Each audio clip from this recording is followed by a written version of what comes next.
এত রাস্তা এসে বাড়ির সামনে পড়ে যাচ্ছে, দেখেছো? সবাই পিকনিক করছে, পিকনিকের খাওয়া দাওয়া হচ্ছে। আর রাস্তাটার মাঝে মাঝে এক এক জায়গায় এত পরিমাণে সেই লাল মাটি না, চাকা না পুরো স্কিড করছে, চাকা টেনে নিচ্ছে মাটিতে। আর এখানে তো সব কুল গাছে ভর্তি। আর এইগুলো হচ্ছে কী বলে ওইটা, ওই কাজু বাদাম গাছ, কাজু বাদাম। গনগনিতে পিকনিক হয়। ওই যে বাস নিয়ে এসছে পিকনিক করতে, ঠিক আছে?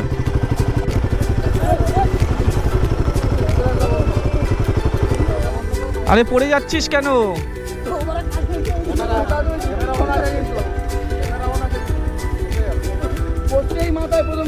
ও তো কাত হচ্ছে। এই চল চল বস।